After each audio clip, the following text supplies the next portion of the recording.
Si tu anticipes, alors tu as peut-être quelque chose à voir avec un philosophe. Un philosophe est un anticipateur de notions et de conduites à venir.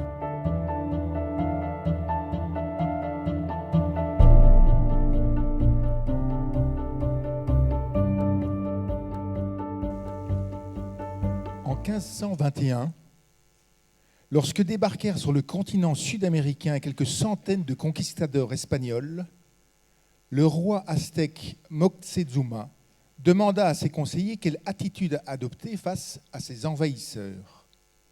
Les uns préconisaient de chasser sur le champ les intrus.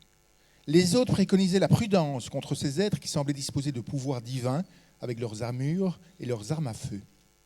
Moctezuma décida de temporiser, envoya des ambassadeurs permettant aux Espagnols de s'armer davantage, de lancer la guerre, et l'empire des Aztèques s'effondra. Voilà comment, soutient Giuliano da Empoli qui les a observés de très près, comment les gouvernants des démocraties occidentales se comportent aujourd'hui devant les nouveaux conquistadors de la tech. Ils temporisent.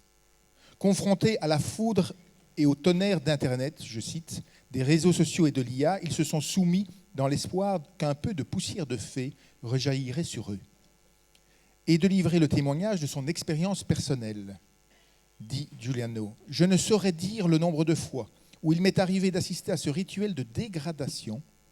Dans n'importe quelle capitale, la scène se répète toujours à l'identique. L'oligarque débarque de son jet privé, d'humeur assez maussade du fait d'être contraint de gaspiller son temps avec un chef tribal obsolète, au lieu de l'employer plus utilement à quelconque poursuite post-humaine.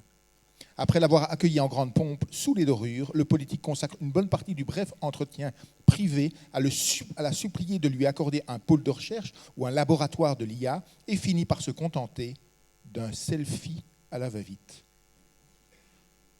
Comme dans le cas de Moctezuma, les conquistadors de la tech, profitant de notre faiblesse et de notre docilité, nous imposent ainsi peu à peu leur empire.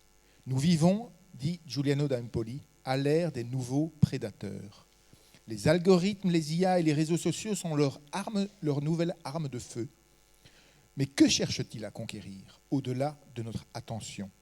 Et pourquoi nos dirigeants et nous-mêmes sont-ils si démunis devant eux, comme stupides et désarmés, selon la formule de Machiavel? Et pouvons-nous résister et préserver notre monde de ces prédations? Voilà les questions passionnantes que l'écrivain et philosophe Giuliano da Empoli soulève dans son dernier essai, L'heure des prédateurs, qui est paru chez Gallimard au printemps dernier. Je vous remercie, cher Giuliano, d'avoir accepté d'être le président de nos rencontres et de nous livrer ici le fruit de cette enquête. Vous êtes écrivain, essayiste italo-suisse, ancien conseiller politique, fondateur du think tank Volta, dédié aux mutations politiques contemporaines, auteur de nombreux livres, dont le best-seller qui va prochainement paraître dans une adaptation cinématographique de Olivier Assayas, Le Mage du Kremlin, consacré au personnage de Vadim Baranov, le conseiller dans l'ombre qui a accompagné l'ascension de Vladimir Poutine. Mais vous avez aussi publié en 2019 Les Ingénieurs du chaos, consacré aux insurrections de la colère des démagogues populistes comme Beppe Grillo en Italie et Trump 1. Et dans votre livre, vous vous intéressez à la prédation politique et algorithmique comme nouveau mode de gouvernement des Poutine, Trump 2, Orban et Milei. Je voudrais commencer cet entretien par la fin de ce livre passionnant consacré aux nouveaux prédateurs. Vous racontez en épilogue une mésaventure très concrète, parce qu'on a souvent l'impression que l'IA, la big tech, c'est un monde très éloigné d'une autre, ça se décide, c'est une boîte noire, comme on en discutera, très éloignée de nous. Mais ce livre fait comprendre qu'il a des répercussions très concrètes dans la vie concrète de chacun d'entre nous. Vous racontez ainsi en épilogue la mésaventure d'une commune de la banlieue sud de Paris, Lieu-Saint. Ça m'a d'autant plus intéressé que j'habite à Damary-les-Lys, c'est-à-dire à 10 km à peu près de Lieu-Saint. Et un beau jour, dites-vous, les habitants de cette commune et leur maire, que vous avez rencontré, Michel Bisson, ont vu leur vie quotidienne entièrement transformée, métamorphosée, bouleversée à cause d'une décision prise sans aucune consultation par une application de navigation qu'on connaît tous, Waze. Pouvez-vous nous raconter cet incident qui est très révélateur? Oui, donc c'est d'ailleurs quelque chose... merci de m'accueillir aujourd'hui et merci pour... voilà. Il faut quand même suivre un peu le protocole de temps en temps. Donc, pour venir à ce cas dont vous parlez, c'est donc une petite ville de la troisième ceinture parisienne, donc plus ou moins à 1 heure de voiture du centre de Paris, très paisible, hein, comme il y en a beaucoup, plutôt résidentiel, où des gens vont parce qu'ils ont un peu plus de paix, d'espace et de verdure par rapport, et ça coûte peut-être un peu moins par rapport au centre-ville. Et donc, d'un moment à l'autre, cette petite commune très paisible, elle est, à partir de 6 heures du matin, ces rues sont envahies par d'abord des centaines, ensuite des milliers, des dizaines de milliers de véhicules, de poids lourds même, de bus, etc., qui traversent la ville. Et on comprend très vite que c'est cette application, donc Waze, que beaucoup d'entre nous, et moi y compris, et sûrement vous aussi, Martin, presque tous ceux qui conduisent un véhicule ont installé sur leur téléphone et qui permet d'éviter les bouchons, les embouteillages et tout. Et donc, cette application, dans le cas spécifique, elle conseille aux automobilistes de quitter l'autoroute, souvent bouchonnée dans la direction de Paris, pour traverser cette commune. Et donc, là, vous avez un endroit très, très paisible, et avec des crèches, des hôpitaux, des maisons de retraite, des endroits, et puis simplement des pavillons, des maisons où les gens habitent assez tranquillement. Et soudainement, vous avez ce lieu de paix qui s'appelle justement lieu saint, que j'avais trouvé quand même assez amusant, qui est envahi par ce flux de véhicules. Et le cas me semblait intéressant parce que Waze, donc l'application, n'est certainement pas une des applications les plus importantes ou des conséquences les plus importantes du développement du numérique ou aujourd'hui de l'intelligence artificielle. Mais c'est quelque chose de très parlant, je trouve, et de presque symbolique. C'est-à-dire, dans un cas de ce type, vous vous dites... il y a un maire, hein, le maire est élu, en principe il gouverne sa ville, c'est lui qui met les feux rouges, et les passages piétons et les sens interdits et tout. Donc en théorie il est souverain d'une certaine façon sur cette portion de territoire, de façon démocratique et élue. Et par contre, en réalité, le flux, voilà, ce qui se passe réellement en termes de circulation et tout, est déterminé par une application. Et donc... Parce qu'il a quand même essayé de contacter Waze. Alors, voilà, justement, la question qui se pose est qui est souverain, hein? Qui est véritablement souverain sur ce territoire-là, sur la vie des gens qui habitent. Et la différence entre les deux, c'est bien évidemment que le maire, quand il voit ça, il essaie de s'adresser à Waze. Sauf que Waze a 17 millions d'usagers en France, mais pas un seul employé et pas un seul numéro de téléphone. Donc, vous avez une puissance, c'est ce que, je pense, il y a un philosophe qui parle d'éminence grise qui ne répond pas au téléphone, et c'est ça, Waze. C'est-à-dire, c'est une puissance, aujourd'hui presque souveraine, pour certains aspects de la gestion du territoire, et qui ne répond à personne, qui n'a aucune responsabilité, qui a une base de clients très très vaste, mais c'est tout. Et donc le maire, il va essayer, effectivement, d'abord, il va essayer de mettre des feux rouges, de ralentir un peu, de jouer avec l'application pour qu'elle ne recommande plus des parcours dans sa ville. Après, ça va un peu marcher, un peu pas. Et ensuite, il va aller voir des cartographes, parce que Waze se base aussi sur le travail de beaucoup de cartographes volontaires. Et il va essayer de leur dire, mais écoutez, alors cette petite rue, est-ce que vous pouvez indiquer que c'est un chemin de campagne, quelque chose là. Les cartographes, c'est des gens sérieux, donc ils n'ont pas envie de dire qu'une route normale, c'est un chemin de campagne. Donc il se fait un peu rejeter par eux aussi. Et donc à la fin, il va voir les médias. Il est bon. C'est d'ailleurs comme ça que j'apprends et que beaucoup d'autres gens apprennent ce cas-là. Et donc il va voir des médias, il est bon en médias, il a un certain talent pour ça, donc ça devient un petit cas. Et là finalement, d'Amsterdam, il y a 3 types de Waze qui un jour débarquent pour discuter avec lui. Mais en réalité, rien ne se passe, parce que les types d'Amsterdam, c'est les Waze en Europe, probablement, sur toute l'Europe, au moins une centaine de millions d'abonnés, et je pense plus ou moins 5 employés qui sont basés à Amsterdam, et qui n'ont d'ailleurs de toute façon aucun pouvoir. Et c'est là que se pose quand même une question, parce que oui, c'est très utile. Moi, j'ai pas, quand je me suis rendu compte de ça, j'ai pas désinstallé l'application de mon téléphone, parce que je continue de l'utiliser. Mais je crois qu'il faudrait que nous entrions dans un monde dans lequel,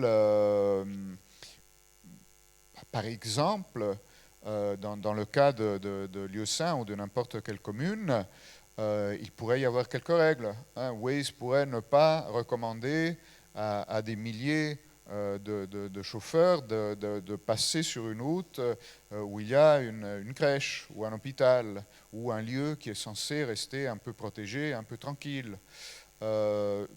Voilà, on pourrait imposer à Waze de répondre aux élus locaux qui ont des problèmes à soumettre. Ce ne serait pas, je pense, quelque chose d'excessif d'imposer à une plateforme qui a 17 millions d'abonnés dans un pays d'avoir un minimum de responsabilité par rapport aux élus locaux et aux communes. Ce qui est d'autant plus dément dans cette affaire, vous venez de le dire, c'est que le Waze fonctionne grâce à l'économie du bénévolat de tous ces chercheurs qui cartographient la France et donc retournent contre les usagers le savoir accessible, le commun, le privatise et le retourne et Michel Serres aurait dit devient un parasite, quoi. Oui, mais ça c'est la façon dont opèrent presque toutes les plateformes internet.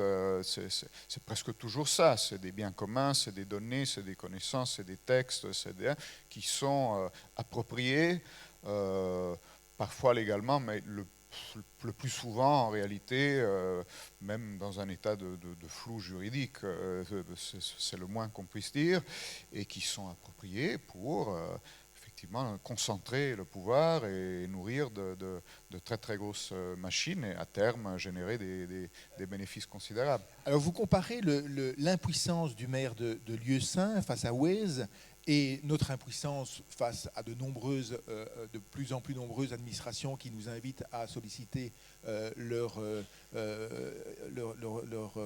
service artificiel, leur voix artificielle, leurs robots pour régler nos problèmes. Vous comparez cette impuissance à celle du personnage, vous l'avez évoqué d'ailleurs hier dans votre discussion avec Claire Marin, au personnage de K dans le château de Kafka, qui lui aussi se demande si les messieurs du château, dont tout le monde parle avec beaucoup de révérence et qui ont un pouvoir, si même ils existent, qui sont-ils et qu'est-ce qu'ils veulent ?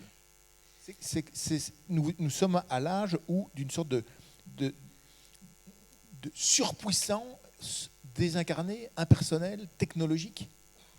Oui, après, c'est justement là que je pense qu'il y a une partie du travail à faire, c'est de l'incarner, cette puissance. C'est-à-dire que nous, on ne la voit pas véritablement. On est face à on en parlait hier, je ne sais pas quelle est d'ailleurs disons, en termes de composition du public de la salle, s'il y a beaucoup de gens qui étaient présents hier ou pas, il faut essayer de doser la répétition et l'innovation et la variation dans notre discussion aujourd'hui. Merci de ce souci, mais c'était tellement éclairant qu'on est preneur de toute façon de répétition, il n'y a aucun problème. Non, mais je vais essayer de pas trop, donc je ne vais pas revenir sur Kafka dont j'ai parlé hier, mais par contre, en restant très concret, j'en parle un peu dans le livre aussi, il y a aujourd'hui des vies professionnelles qui sont déjà entièrement régentées par des mécanismes, des algorithmes, des mécanismes d'intelligence artificielle sur lesquels ils n'ont aucun contrôle. On dit, c'est une phrase classique américaine de dire le futur est déjà là, mais il est distribué de façon inégale. Et quand on dit ça, en général, on veut dire que les puissants ou les privilégiés ont déjà accès à des technologies qui ne sont pas encore accessibles à tout le monde. Là, c'est un peu l'inverse, c'est-à-dire que c'est plutôt des travailleurs qui sont dans des conditions de précarité, dont la vie est entièrement déjà régentée par des logiciels. L'exemple des livreurs, alors je ne sais pas s'il y en a énormément à Agen, mais c'est quelque chose, par exemple, évidemment, dans les plus grandes villes où ils sont sillonnés par ces livreurs à vélo, en scooter, qui apportent des choses. Et eux, dans leur vie professionnelle, ils n'ont pratiquement jamais de contact humain. C'est-à-dire qu'ils s'inscrivent sur une application, ils reçoivent leurs instructions d'une application, leur travail est jugé par une application et en général ça marche. Parce que c'est quand même des mécanismes qui sont plutôt efficaces, sinon on ne serait pas là en train d'en discuter. C'est pratique, c'est confortable pour le client, et au fond une opportunité de travail aussi pour des gens qui n'en auraient pas forcément, mais ça marche même en tant qu'usager.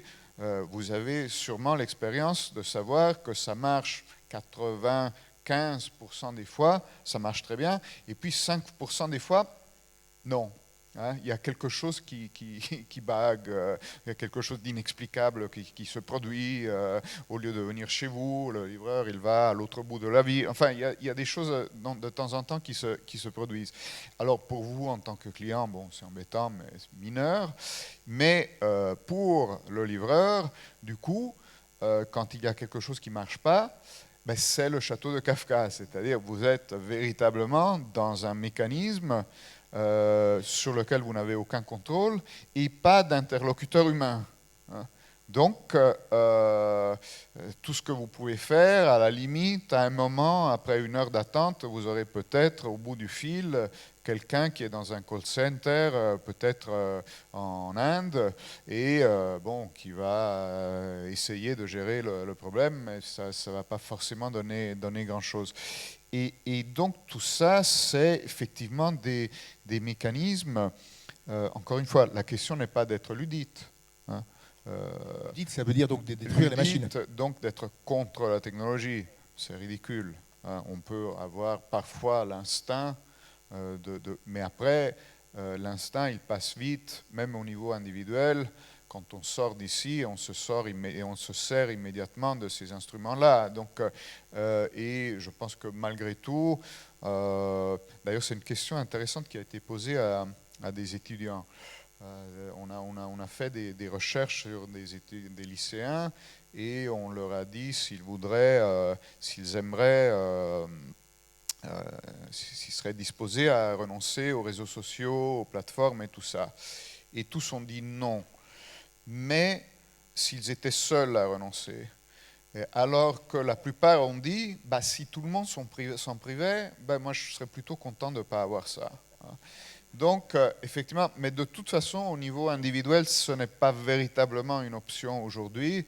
Et l'interdiction, sauf dans certains cas, on en parle pour les réseaux sociaux, pour les adolescents, n'est pas véritablement une option non plus, même si, dans certains cas, vous voyez, par exemple, Waze, ou des cas de ce type, si on réussissait à imposer un certain nombre de responsabilités à ces plateformes, après, je pense, soit elles s'adaptent à cette législation, si elle existait un jour, elle n'existera peut-être jamais, mais soit on les ferme, parce qu'après, à la fin, pourquoi pas. Mais cela dit, la question n'est pas d'être luddite, d'être contre la technologie. C'est ridicule. Moi, maintenant, je suis un tout petit peu contre l'électricité parce que j'ai ce phare qui est braqué sur moi et je ne vois rien et ça m'embête un peu. Mais dans des conditions normales, je ne suis pas contre l'électricité. Non, ce serait un peu ridicule. Et donc, être contre le numérique ou être contre l'intelligence artificielle, ce serait comme être contre l'électricité, le moteur à vapeur ou je ne sais quoi. Mais par contre, le sujet qui se pose en termes de responsabilité, de gouvernance et au fond de pouvoir, ça c'est quand même c'est un sujet, je pense, fondamental. Et nous, on a toujours tendance à traiter ces sujets avec un prisme qui est plutôt un prisme économique, qui est juste, parce que l'impact de ces technologies aussi sur la dimension économique des entreprises, etc., est immense. Mais au fond de tout, je pense qu'il y a une vraie question politique et de pouvoir qui est la question principale. C'est-à-dire qui gouverne ces instruments, de quelle façon, avec quelles limites, est-ce qu'on peut imposer des limites? Est-ce qu'il y a un bien commun et des droits individuels à préserver dans ce contexte-là ou pas? Et nous, on est plutôt, jusque-là, on a été face à ces conquistadors de la tech et face à ces scènes que vous décrivez. Enfin non, c'est moi qui les décris, c'est vous qui avez lu.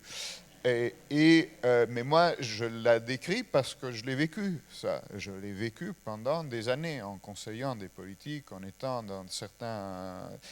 J'ai assisté à des dizaines de rencontres entre des gouvernants et des gens de la tech, et c'était toujours plus ou moins ça. C'est-à-dire une soumission du côté politique qui précède même la dimension économique, c'est-à-dire aujourd'hui évidemment c'est des colosses qui ont un tel véritable pouvoir même politique que la soumission est presque naturelle, c'est-à-dire il y a un vrai déséquilibre de pouvoir entre le géant de la tech et même le chef d'État, sauf si c'est peut-être le chef d'État des États-Unis ou de la Chine. Et donc, ça se pose sur ce niveau-là aussi. Mais pendant très longtemps, ces gens-là n'étaient pas aussi puissants et il y avait une véritable soumission culturelle qui a précédé tout le reste. On n'y comprend rien, on a dépassé. Ils nous expliquent qu'on n'y comprend rien, qu'on a dépassé, qu'on va casser le jouet si on essaye de s'en occuper. Et donc, on est des Aztèques. Et aussi, c'est des scènes, vous les racontez, mais c'est aussi, on a le sentiment que les politiques cherchent à capter, ce sont les hommes qui incarnent la puissance, mais aussi le futur, le progrès, et comme si d'être visités par le futur allait leur bénéficier politiquement. Il y a une sorte de fascination des politiques. Mais si j'ai voulu commencer par l'histoire de l'UE5, c'est justement peut-être pour avoir un peu vous interroger sur la manière dont vous pensez et vous travaillez, parce que c'est assez remarquable tout de même. Vous avez écrit ce grand roman, Le Mage du Kremlin, qui est peut-être la meilleure introduction au phénomène Poutine, sur lequel des milliers de spécialistes de la Russie ou de kremlinologues se sont penchés, et en un récit, vous faites comprendre cette bascule, cette aventure fascinante. Mais vous avez écrit aussi, donc je l'ai dit, Les ingénieurs du chaos, consacré aux premières révoltes en Italie notamment, avec des personnages comme Beppe Grillo, des nouveaux personnages politiques issus, qui avaient utilisé, qui avaient montré qu'il y avait un usage politique de la tech. Et puis, avec l'ère des prédateurs, on passe au niveau systémique quasiment de la tech en politique, des usages de la tech en politique, dont on voit tous les jours les débouchés, positifs ou négatifs, mais massifs. Mais à chaque fois, ce qui est assez fascinant, c'est que vous racontez cette transformation, ces métamorphoses, comme si vous étiez le témoin embarqué de ces transformations. Vous êtes là, mais vous êtes un conseiller, un observateur. Vous n'êtes ni un spécialiste de la technologie, vous n'êtes pas un politicien, vous êtes un écrivain, un philosophe. J'ai envie de dire, quelle est votre position? Est-ce que vous êtes un conseiller, un témoin, un mage? Non, sûrement pas la dernière. Mais je ne sais pas. Moi, je pense que je suis quelqu'un surtout de curieux. Donc, je ne suis spécialiste de rien. Mais ma curiosité me porte à traverser des mondes, des disciplines et même des cercles qui sont différents entre eux. Et ce que je fais, j'imagine, c'est plutôt de créer des connexions. Donc, oui, après, il y a une scène c'est une critique féroce que Poutine adresse au narrateur, enfin au personnage russe de mon roman, et vers la fin, quand il aime plus du tout, et il dit voilà, lui, Vadim, c'est toujours l'artiste parmi les banquiers, le banquier parmi les artistes. Il est toujours un peu en décalage face à par rapport au lieu où il se trouve. Et son ennemi lui dit oui, mais c'est un acrobate, mais tôt ou tard tu vas louper un truc là, comment ça s'appelle, et tu vas t'écraser au sol. Et ça, il y avait peut-être quelque chose d'un tout petit peu. Enfin, j'ai un peu vécu ça. Mais c'est acrobatique, votre vie est acrobatique? Non, quand même pas. Vous voyez, là, c'est plutôt tranquille. Enfin, c'est pas. mais Et vous êtes à la fois, vous observez des grandes rencontres. On va y venir. Vous racontez des rencontres entre des hommes politiques, Obama. Vous êtes là, vous les voyez, mais vous les observez un peu en ethnologue ou en. Mais ça, c'est un peu le rôle. Alors ça, par contre, je pense que c'est un peu la spécificité du conseiller, d'une certaine façon, et qui est aussi un peu mon lieu d'écriture ou mon point de départ dans l'écriture, surtout de livres de ce type, c'est-à-dire par rapport à la salle où des décisions se prennent. Moi, je pense que je ne suis ni à l'intérieur ni à l'extérieur. C'est-à-dire, je ne suis pas à l'extérieur, comme pourrait l'être un journaliste ou même un chercheur ou un professeur ou un universitaire qui va essayer de reconstruire de l'extérieur ce qui s'est passé. Mais je ne suis pas non plus parmi ceux qui prennent les décisions et qui agissent. Donc je suis dans la salle, mais mais il vous embarque parce qu'il vous apprécie. Pour terminer, donc c'est un peu la position que Machiavel appelait, c'est une forme de connaissance qu'il appelait le conoscere discosto, qui est en vieil italien, ça veut dire le connaître de côté, une sorte de connaissance latérale. Et c'est un peu ce point de vue-là que j'essaie d'importer ou de transmettre dans l'écriture, notamment surtout de ces 2 derniers livres. Après, l'un c'est un roman, l'autre c'est un essai, mais avec cette tentative un peu d'immersion que je fais moi et que j'essaie de transmettre au lecteur. Alors, pourquoi? C'est simplement parce que j'ai raté ma carrière. C'est-à-dire... J'appelle pas ça rater sa carrière. Mais... D'ailleurs, c'est assez drôle parce que on dit que les écrivains ont une vocation. Hein. Moi, je ne suis pas arrivé à l'écriture par vocation, j'y suis arrivé par exclusion. Parce que je faisais d'autres choses et ça ne marchait pas. Et donc, à la fin, il n'y a plus énormément de choses que je pouvais faire. Et par contre, j'aimais bien écrire. Et donc, effectivement, je me suis consacré à l'écriture plus ou moins à plein temps, qui est ce que je fais actuellement. Mais c'est vrai qu'avant, j'étais plutôt conseiller politique. Donc, j'ai fait quand même avec des souffrances humaines considérables. Pourquoi avec des souffrances humaines ? Parce que justement, ce n'était probablement pas quelque chose qui me correspondait jusqu'au bout.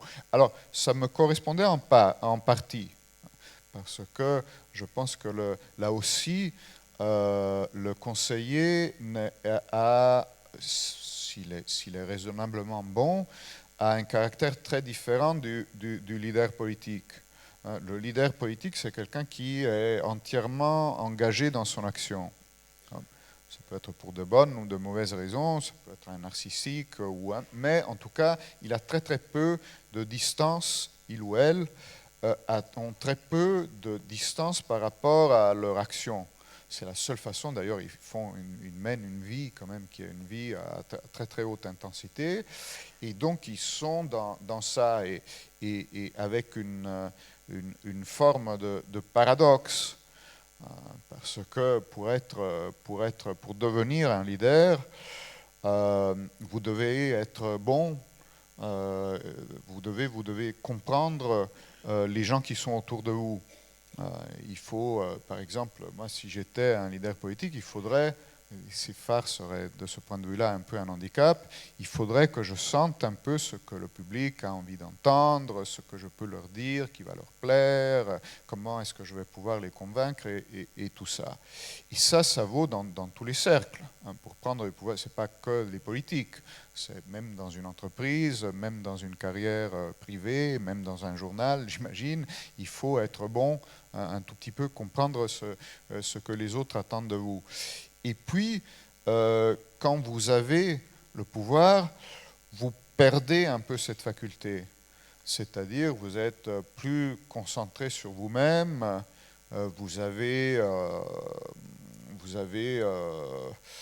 d'abord, vous êtes plutôt content de vous-même, et puis les autres vont modifier leur comportement aussi. Il y a des effets de cours qui se produisent.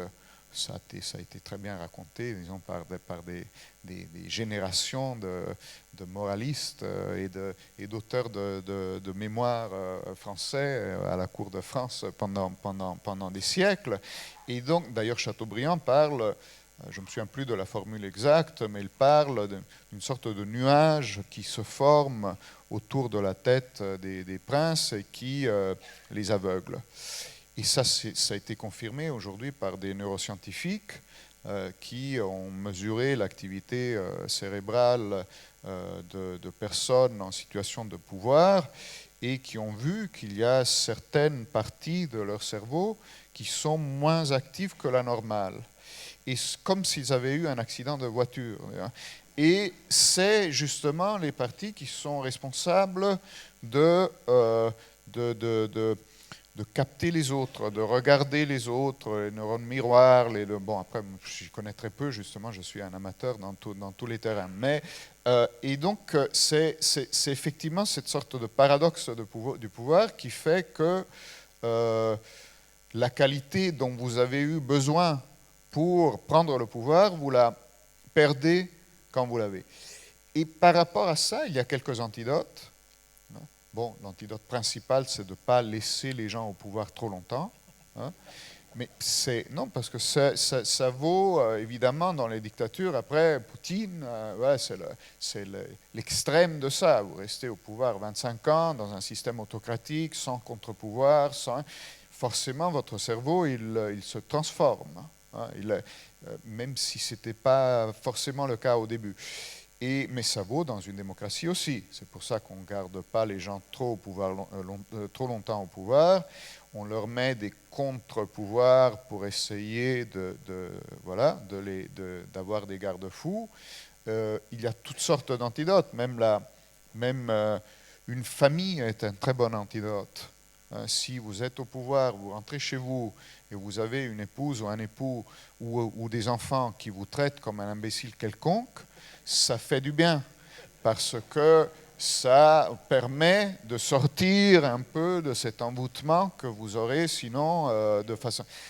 Le conseiller politique est lui aussi, ou pas, hein, est lui aussi devrait, je pense dans sa meilleure version, être un antidote. C'est-à-dire ça devrait être quelqu'un qui, vu qu'il a un caractère différent, parce que le mauvais conseiller est quelqu'un qui veut être leader. Bon, alors ça ne va forcément pas donner de très bons résultats en termes de conseil, mais ça, je pense que ce n'est pas un bon conseiller. Le vrai conseiller, c'est quelqu'un qui n'a aucune envie d'être leader, qui a un caractère très différent, qui ne voudrait pas forcément mener cette vie infernale qu'il mène, mais qui par contre peut être passionné par un certain nombre de choses qui se passent, peut avoir envie d'essayer de participer, d'aider pour le bien ou pour le mal, disons le processus de la prise de décision. Et donc son rôle et sa nature devraient être celui de garder un peu une distance, de ne pas être envoûté par le paradoxe du pouvoir, là aussi difficile, parce que les conseillers aussi en réalité participent du pouvoir du leader le plus souvent, mais ils devraient garder une distance pour pouvoir continuer à lire la situation de façon correcte. Et donc le problème, c'est forcément que sa lecture, si elle reste correcte, elle va de plus en plus diverger par rapport à celle du leader et de ceux qui l'entourent, ce qui explique le taux de mortalité élevé des conseillers. Alors justement sur cette question des duos politiques dans Les Ingénieurs du chaos, donc le livre qui a précédé le dernier, qui est vraiment très intéressant, vous montriez que sur le cas, vous partiez du cas de BP Grio qu'on a un peu oublié, il faudrait peut-être un peu rappeler le parcours, mais qui a été une des premières ascensions d'un personnage hors classe politique, hors élite, mobilisant les réseaux sociaux, pas nécessairement à la droite ou à l'extrême droite, et ça vous est apparu tout de suite comme un cas d'espèce, et en effet, depuis... donc il était accompagné, c'est ça qui était intéressant. Ici, c'était un duo entre BP Grio, donc qui avait une sorte de démagogue qui avait un projet politique. C'était un humoriste au départ, mais il était accompagné de ce qu'on appelle un spin doctor, un spécialiste des réseaux, Gianroberto Casaleggio. Et ces duos, donc non plus du prince et de son conseiller, mais plutôt du démagogue et du technologue, on l'a retrouvé dans de nombreuses situations. Est-ce que c'est une métamorphose contemporaine, le cas exemplaire étant Trump, même si ça a dévissé à un moment donné, Trump-Musk, mais est-ce que ce duo est le signe d'une recomposition du pouvoir, le fait que de plus en plus les conquérants du pouvoir s'accompagnent dans les flancs d'un conseiller, mais qui est surtout un technologue ou quelqu'un qui est issu des nouvelles technologies? Oui, c'est assez curieux, c'est-à-dire ce premier cas, comme souvent, vous savez, être italien n'est pas toujours un avantage, mais ça l'est quand on s'occupe de phénomènes politiques bizarres. Parce que l'Italie invente avant les autres. Voilà, mais c'est un peu le Silicon Valley du populisme. C'est un endroit, il y a un peu ce caractère-là. Et donc, effectivement, à un moment... Vous voyez qu'ils sont très captifs. Hein. Ouais, oui, ben là... mais Non, donc ce qui s'est produit à un moment, c'est qu'en effet, on a eu un mouvement qui a émergé très très rapidement en Italie, qui s'appelait et s'appelle toujours le mouvement 5 étoiles, et qui était assez curieux parce que à la base, c'était l'idée d'un expert de marketing numérique qui s'appelait justement Casaleggio, qui avait une boîte de communication sur Internet. Moi, je l'ai rencontré d'ailleurs début des années 2000. Bon, quelqu'un de très très brillant et qui a compris que le numérique et Internet allait transformer le jeu politique. Mais il n'a pas compris que ça, il a compris une autre chose fondamentale, c'est-à-dire par rapport à d'autres mouvements qui ont été créés à la même époque dans les pays, par exemple, scandinaves. Il y a eu ce qu'on a appelé les partis pirates. Et c'était des mouvements numériques, simplement sur Internet, plutôt de jeunes, voilà, qui étaient de nouvelles formes de partis basés sur Internet. Mais lui, il a compris que ça ne suffisait pas, que la dimension purement virtuelle numérique n'était pas suffisante pour faire de la politique à haut niveau, qu'il y avait besoin d'une incarnation physique, et que ce soit une incarnation physique forte. Donc il va voir ce stand-upper, hein, ce comédien comique, très amusant, qui est très connu en Italie, mais un peu rejeté du système, qui est quand même un peu à la marge, qui a eu quelques problèmes parce qu'il a fait quelques spectacles qui ont déplu à des gens puissants, et donc, bon, disons, un tout petit peu hérétique. Et il va le voir, et ça c'est vraiment les années 2000, et il lui dit, toi, tu fais tes spectacles, et moi je vais gérer le blog. Il n'y avait pas en ce moment de réseaux sociaux ni rien. C'était encore à l'époque vraiment un peu du premier Internet. Donc moi je vais faire un blog et puis on va voir ce que ça donne. Et donc il commence à gérer le blog de Grillo et rapidement c'est un succès énorme. C'est-à-dire Grillo va sur scène dans des théâtres comme celui-ci, plus grands, et il est très populaire. Il fait son monologue et chaque jour, Casaleggio récolte les réactions sur Internet et puis il suggère sur la base simplement des réactions, il suggère des sujets, des arguments, il lui dit il faut plutôt aller dans cette direction, plutôt dans l'autre, etc. Donc c'est un algorithme, disons, très, très, très primitif au début et ensuite ça va se développer. Et ce mouvement-là, ça va devenir un parti, ça va s'appeler le mouvement 5 étoiles, et ça va devenir en quelques années le premier parti italien. Donc il gagne en 2018 les élections avec 33% des votes. Et c'est intéressant parce que, comme vous le dites, c'est, je crois, de façon pure, comme c'est le cas en Italie. Voilà, parce que vraiment, en Italie, on a les cas assez purs de toute une série de modèles politiques. Pensez à Berlusconi, c'est encore... Mais ça, c'est la version Berlusconi de nouvelle génération, si on veut. Berlusconi, c'était le parti qui naît de la télévision et du marketing des années 80-90. Ça, c'est la même chose, c'est-à-dire qu'il n'y a même pas, pendant très longtemps, quand il gagne les élections, le parti n'existe pas, c'est une boîte de com. C'est une boîte de com c'est comme si Cambridge Analytica, au lieu de faire du conseil pour le mouvement de Trump, pour le Parti républicain, pour la campagne du livre au Brexit en Grande-Bretagne, c'est comme s'ils avaient fondé leur propre parti avec leur propre candidat, et chaque élu avait un contrat avec la boîte. Il reversait à la boîte une somme fixe par année. Il donnait tous ces mots d'accès à tous les réseaux, et tout n'était géré que par la boîte. Et ils ont évidemment constitué une association parce qu'une boîte ne peut pas formellement concourir disons, à des élections politiques. Mais cette association-là, dans ses statuts, elle avait le fait qu'il ne pouvait pas y avoir de rencontres physiques entre les personnes, les membres du parti. Donc vous ne pouviez pas avoir de rencontres physiques, tout ne pouvait être que géré par la boîte. Et donc, et dans la dimension virtuelle et d'Internet. Et donc, s'il y avait quelqu'un qui posait problème à un moment, s'il y avait quelqu'un qui disait « Ah mais non, mais là, moi je ne suis pas d'accord sur ceci ou sur cela, il faudrait peut-être quand même », il le déconnecte et c'est fini. Il n'y a même pas besoin de ça.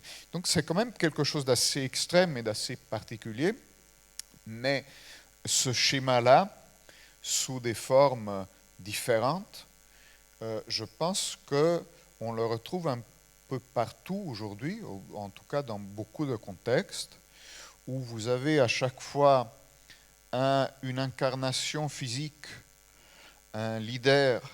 Après, les rapports de pouvoir et les équilibres de pouvoir peuvent être variables. Dans ce cas, c'était la partie boîte et la partie tech qui contrôlaient le reste. Mais en général, ce n'est pas forcément le cas. Ça peut être le contraire même. Mais vous avez toujours ce couple qui est le couple d'un leader, généralement homme, généralement une forte personnalité ou en tout cas une bête de scène. Quelqu'un, et même un corps. C'est souvent des corps, on a parlé des cheveux de ces leaders, par exemple, qui sont tous bizarres. Bon, moi, je ne sais pas si je suis le mieux placé pour parler de ça, mais disons que c'est toujours, voilà, Pegrill avait des cheveux comme ça, Trump, on connaît la question de ses cheveux, Milei, Poutine un peu moins. Poutine un peu moins, oui. Solution plus radicale, comme d'habitude. Mais, et donc, c'est souvent quand même des présences et des personnages qui sont des incarnations assez fortes et qui, en plus, voilà, ont des mots d'ordre et qui sont souvent, c'est curieux, parce que c'est souvent des personnages un peu prémodernes, d'une certaine façon, pour en venir à Poutine. Parce qu'un couple de ce type, en réalité, est aussi le couple... Je ne l'ai pas fait de façon tout à fait consciente, mais je me suis rendu compte, et là, en voyant le film aussi, qu'en effet, le match du Kremlin, c'est ce couple-là aussi. Et c'est un couple qui est formé par une figure, au fond, prémoderne. Poutine... J'avais même une scène que je voulais mettre dans le livre à un moment, et puis à la fin, je l'ai retirée, où on voyait, ce qui est vrai, que Poutine n'a jamais envoyé d'email de sa vie. Il est complètement pré-numérique, Poutine. C'est parce que les protocoles de sécurité, d'ailleurs, du KGB, aujourd'hui du FSB, etc., sont quand même prudents sur les usages de ces instruments. Et donc, lui... il est, et en plus dans sa culture, dans sa vision politique, c'est quelqu'un de véritablement prémoderne. C'est pour ça d'ailleurs qu'on a eu tellement de mal à le comprendre et que les leaders européens eux-mêmes ont eu tellement de mal à le comprendre, parce que c'est quelqu'un qui a une façon de regarder le monde et les choses qui... en réalité ne devrait pas être tellement surprenante parce que c'est quelque chose qu'on a connu dans notre histoire. Donc c'est pas, mais qui aujourd'hui est très différente de la culture politique qui était dominante chez nous jusqu'à une époque récente. Et donc c'est un personnage prémoderne qui est allié avec un personnage ou une structure, ou ça dépend des cas. Dans le cas du roman, c'est le personnage principal, Baranov, qui est inspiré à un vrai spin doctor russe. Mais dans le cas de Trump, il en a changé plusieurs d'ailleurs. Mais c'est des gens, par contre, qui sont extraordinairement habiles dans la mise en scène numérique et donc dans le fait d'exploiter tout ce qu'on peut faire aujourd'hui dans le numérique en termes de ciblage des publics, de création, de gestion de la colère et de la rage, tout le théâtre numérique qu'on connaît. Et c'est ce couple-là, cette sorte de prémoderne et postmoderne qui sont en train, je pense, de prendre un peu en tenaille le moderne, disons, et au fond un peu nos systèmes. Parce que nous, on n'est ni l'un ni l'autre. Et cette tenaille-là, elle est très puissante. Alors, dans le dernier livre consacré aux prédateurs, donc, j'ai appris quelque chose qui m'a assez stupéfié. C'est qu'en fait, vous revenez avant, bien entendu, vous abordez le cas de Trump et Musk, de ce duo un peu cataclysmique, mais vous revenez en amont de cette histoire. Et vous dites qu'en fait, tout ça a commencé bien avant Trump, autour de 2010, dites-vous. 1 an et demi avant le deuxième mandat d'Obama, qui a eu une première élection éclatante et dont la réaction n'était pas tout à fait assurée parce qu'il avait déçu beaucoup certains de ses soutiens. Il a conclu, ou s'est conclu plus ou moins, soutenez-vous, une sorte d'alliance entre, à l'époque, donc les démocrates et le patron de Google, Eric Schmidt, qui est venu le trouver et qui a, en un sens, mis au service des démocrates la nouvelle machine forgée par la Silicon Valley, suivie par Facebook, par Twitter, par toute une série de réseaux sociaux, offrant une machine surpuissante permettant de cibler les électeurs un à un, etc. Est-ce que vous pouvez revenir là-dessus? Parce que c'est quand même important, c'est-à-dire, ça veut dire que la première machine de prédation politique, elle n'a pas été mise en place, semble-t-il, par le camp des méchants, si je puis dire, mais ce n'est pas tous nécessairement démocrates, mais par les mal élevés, mais donc par plutôt les bien élevés, l'ancien monde en un sens. Et ça pose une question, c'est est-ce que cette machine, elle est neutre politiquement, c'est-à-dire promise à tous les usages. Récemment, le jeune maire de New York, Zoran Hamdani, a été élu, semble-t-il, en faisant un usage très pertinent des réseaux sociaux. À la fois, c'est inquiétant ce que vous racontez, j'aimerais bien que vous y reveniez sur cette aventure, ce premier duo entre Obama et Eric Schmidt de Google, mais la question de fond, c'est est-ce que ces nouvelles machines politiques, ces duopoles entre la politique et le numérique, sont neutres politiquement? Oui, alors j'ai essayé, parce que en réalité c'est quelque chose, c'est une question que m'avait posée d'une certaine façon Steve Bannon, qui est donc... Est-ce que vous l'avez rencontré, Steve Bannon? Qui est donc surtout à l'époque 2016, vraiment, c'était le stratège de Trump. Et moi, je l'avais rencontré 1 an après l'élection de Trump. Et j'avais voulu un peu discuter de la question du numérique, du rôle du numérique et tout ça. Et lui, il m'avait dit, je crois, de ce point de vue-là, très, très justement, il m'avait dit, bon, mais tant que c'était vous qui gagnez, vous étiez content, hein, tant qu'Obama gagnait, tant qu'Obama gagnait, que c'était, vous étiez content, et là maintenant vous vous plaignez du numérique quand il y a Trump qui gagne. Mais bon. Et c'est évidemment très juste, hein,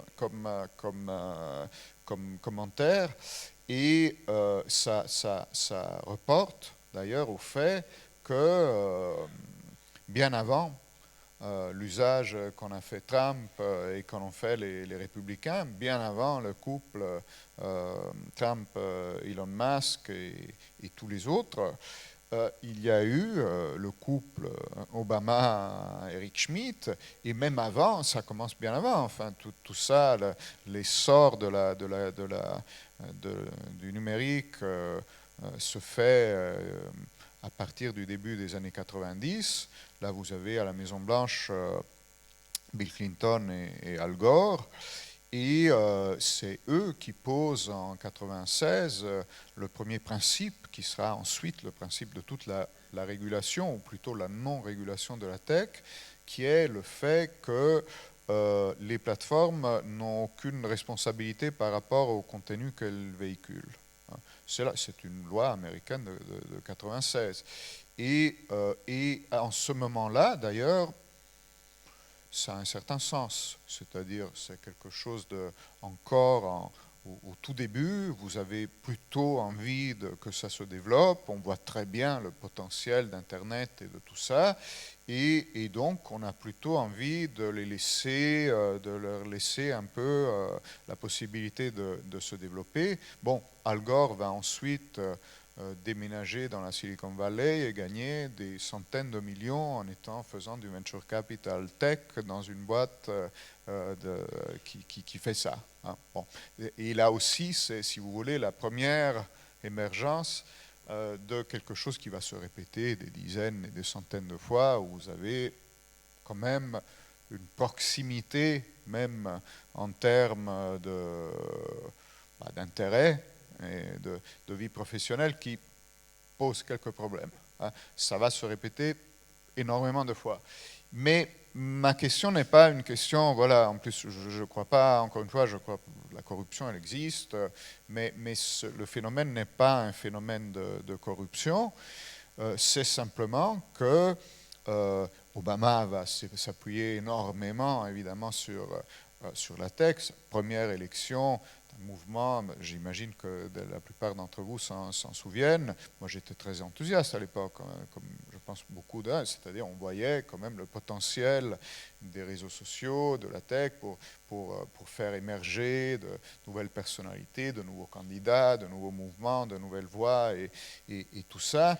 Bon, il arrive à Washington, il n'a pas véritablement de base de pouvoir, donc il va quand même devoir beaucoup, c'est pas la machine Clinton, c'est un outsider qui débarque à la Maison-Blanche avec les fragilités que cela peut impliquer.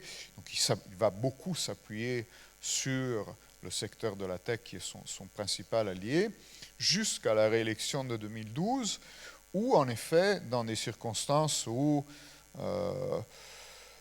c'est un peu plus dur, hein, et la marge est beaucoup plus réduite, Eric Schmidt, qui est donc le patron de Google, va démissionner de son poste. Il était CEO, donc PDG de Google, il démissionne, il reste président de Google, mais il peut comme ça se consacrer à la campagne de réélection d'Obama plus librement. C'est une personne qui travaille pour lui est mise à la tête de la campagne d'Obama. Et ensuite, c'est toutes les boîtes de la tech qui s'associent pour créer cette banque de données très, très pointue. On appelle ça l'opération Narval, hein, donc c'est quelque chose qui est censé être sous-marin, que personne ne verra. Ce n'est ni illégal, voilà, c'est parfaitement légal. En plus, aux États-Unis, vous pouvez vraiment, il n'y a aucune loi de protection des données fondamentalement, donc vous pouvez avoir accès légalement à beaucoup plus de données qu'en Europe, hein, où il y a quand même quelques limites par rapport à ça. Et donc, ils vont pouvoir cibler les électeurs de façon très, très, très précise pour les élections de 2012, où ce qui se passe, c'est pratiquement que, même si le vote est censé être secret, ils connaissent parfaitement les attitudes et les propensions de vote. Il y a 69 millions d'électeurs d'Obama en 2007, donc en 2008, la première fois qu'il est élu. Et donc, eux, ils vont pouvoir les cibler tous. Ils vont pouvoir classer la population américaine avec un indice de 0 à 100. 100, ça veut dire que vous n'allez jamais... non, 0, ça veut dire que vous n'allez jamais voter pour Obama. Et 100, ça veut dire que vous allez sûrement voter pour Obama. Alors après, ce qui vous intéresse, ce n'est que les 45-55, parce que c'est ceux qui vont faire la différence. Mais pas partout, parce que ça ne va être que dans les États à balance, hein, ceux qui sont... et à l'intérieur des États à balance, que les contrées ou qui sont elles-mêmes dans la balance. Parce que la plupart, elles sont déjà plus ou moins, on comprend qui va avoir une majorité. Et donc cette machine-là, elle permet, au lieu de disperser les ressources de la campagne électorale sur le public en général, de ne cibler que très peu d'individus qui seront les 45, les index 45-55 dans les très peu de contrées qui vont faire la différence dans les États. Donc c'est quelque chose d'assez pointu. Hein. Mais est-ce que c'est une machine prédatrice? Je ne sais pas, c'est une machine de propagande et de ciblage publicitaire évidemment qui commence à être assez développée, qui s'appuie en réalité sur une infrastructure commerciale, c'est-à-dire que ces données-là, elles sont tellement précises et tellement granulaires à cette époque-là. Hein, on parle quand même d'il y a 13 ans. Donc imaginez l'évolution de tout ça. Mais elle est tellement précise et granulaire parce que c'est une machine publicitaire qui a été justement développée par Google, Facebook et les autres à des fins publicitaires. Ce n'est pas, encore une fois, ce n'est pas un complot. Ce qu'on verra dans les années successives, évidemment, c'est un usage de... Là, ça reste au fond, ça reste légal. Mais à partir de là, vous pouvez basculer dans beaucoup de choses.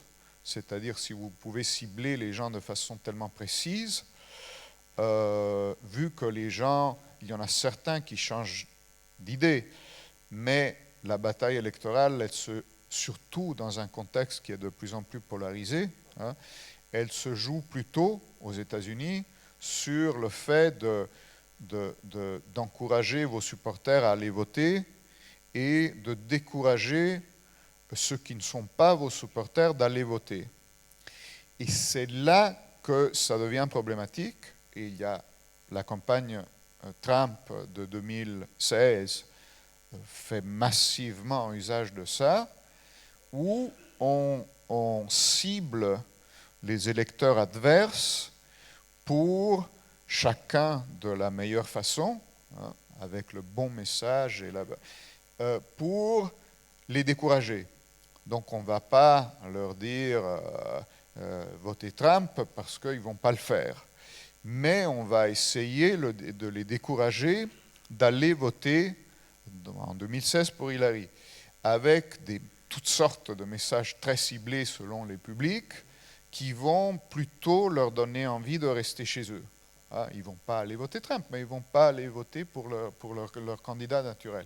Donc cette machine-là, évidemment, elle est susceptible d'avoir des usages et des évolutions qui aujourd'hui commencent à être vraiment très pointues. Je me suis peut-être un peu perdu dans cette longue explication. Deux petites questions complémentaires. Dans la machine de prédation, qu'est-ce que l'IA va changer? Première question. Et deuxième question plus importante à mon avis, qu'est-ce que les prédateurs cherchent à nous arracher? Notre portefeuille ou notre vote? Les deux vont ensemble.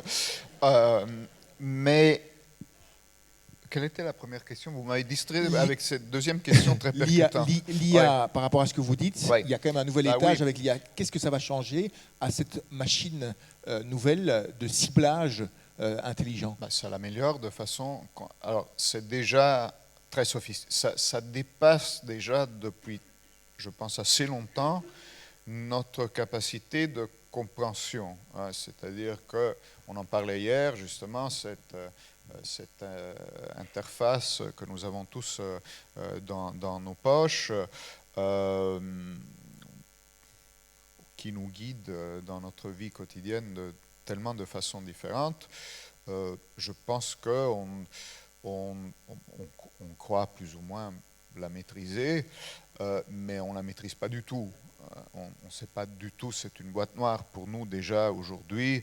On pense que c'est un peu un miroir qui va refléter nos désirs, nos préférences, et qui va... et elle le fait effectivement, mais on ne sait pas du tout qui programme, hein, et sur la base de quels critères. Et ça, c'est un objet très, très primitif. Donc, on en parlait hier, je pense il a vocation à évoluer, à disparaître, à entrer en nous. L'écran ne sera plus là, ce sera quelque chose de beaucoup plus naturel et de beaucoup plus invisible, mais de beaucoup plus, en même temps, de beaucoup plus invasif et en plus de beaucoup plus sophistiqué. Donc, il sera beaucoup plus capable de nous comprendre, de nous interpréter, d'interpréter nos désirs, mais en même temps de les orienter sur la base de... Après, ça peut se faire, ça s'est fait, parce que c'est là que ça devient intéressant. Je ne me souviens pas jusqu'à quel point on en a parlé hier. Parce qu'en réalité, dans le cas des GAFAM, des plateformes Internet et tout ça, encore une fois, il n'y a pas de grands projets politiques.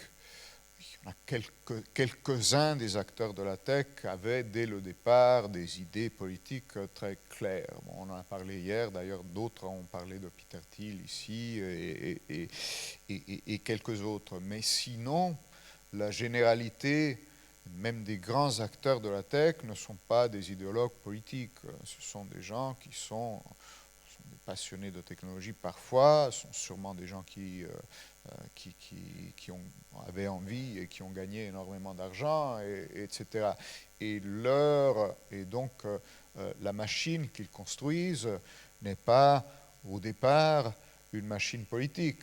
C'est une machine publicitaire, commerciale, qui doit, au fond, nous vendre des choses de façon différente. Et l'effet de surchauffe politique et les effets politiques ne sont qu'un effet collatéral d'un modèle de business. Bon, c'est pas une grande... Et sauf que les effets collatéraux d'un modèle de business non régulé qui va donc permettre, sans aucune responsabilité du côté des acteurs, d'accumuler des données, de cibler des gens, d'essayer de retenir leur attention par tous les moyens possibles, avec des choses vraies, des choses fausses, des choses passionnantes, des choses complètement idiotes, des choses... voilà, il n'y a pas d'idéologie. La machine en soi, elle n'est intéressée qu'à l'engagement, elle n'est intéressée qu'à retenir son usager et pour éventuellement ensuite lui vendre quelque chose, mais elle n'a pas d'objectif politique. Mais cette machine-là, du coup, va devenir effectivement une machine qui va de plus en plus surchauffer l'atmosphère, mettre en circulation des idées et des concepts de plus en plus radicaux, séparer les gens et les isoler dans des bulles de plus en plus individualisées pour pouvoir les cibler, pour pouvoir... Et donc, elle porte en effet un nouveau type de personnel politique, que moi j'appelle les prédateurs, à émerger, parce que ce sont des gens qui sont capables, dans cet environnement, on en a pas mal parlé hier, donc j'ai toujours un peu... J'espère que vous étiez tous là hier, donc, et que vous n'ayez pas besoin qu'on en reparle. C'est donc une sorte de Somalie numérique, un environnement non régulé, où le plus fort et celui qui crie le plus fort et le plus agressif prend le dessus et qui écrase toutes les autres voix. Et c'est donc cet environnement-là dont profitent les prédateurs politiques. Mais tout ça se fait sans aucun dessein. Il n'y a pas de grand projet politique derrière. Ce qui est nouveau aujourd'hui, c'est que ce processus qui était implicite devient explicite. C'est-à-dire que les gens de la tech, qui étaient de droite, de gauche, en général plutôt progressistes, mais comme ça, plutôt par convention sociale qu'autre chose, et qui étaient donc plutôt démocrates, d'ailleurs, jusqu'à l'époque Biden. Aujourd'hui, ils convergent de façon assez naturelle avec les mouvements et les personnalités politiques les plus extrêmes, donc ce que j'appelle moi les prédateurs, parce qu'au fond, ils sont le produit de la même machine. Hein, les uns ont construit la machine, les autres en ont énormément profité. Ils ont donc un peu la même mentalité. C'est au fond des outsiders. C'est des gens qui, dans le vieux système, en réalité n'étaient pas censés être là. Ni les Trump, ni Musk, vous voyez, ni Trump, ni Zuckerberg, ni c'est pas un jeune homme en sweat à capuche qui est censé voilà, être dans le vieux système.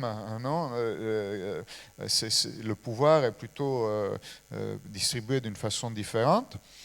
Et ils ont donc ils ont la même attitude face à l'ancien monde. Les vieilles élites, les politiques de droite, de gauche, dont on ne comprend pas très bien ce qu'ils font et qui sont de toute façon lents et dépassés, tous les freins qu'on peut mettre à leur pouvoir, les journalistes qui cassent les pieds, les juges, tout ça, ça les embête parce que c'est des limitations de leur pouvoir. Et donc aujourd'hui, je pense que cette alliance, elle devient très visible et elle devient très explicite. Le département d'État américain aujourd'hui a une politique explicite. D'un côté, si on prend l'Europe, d'un côté d'encourager explicitement les mouvements de l'extrême droite, les mouvements les plus radicaux un peu partout, et de l'autre côté, d'empêcher, là aussi de façon explicite, toute régulation de la tech.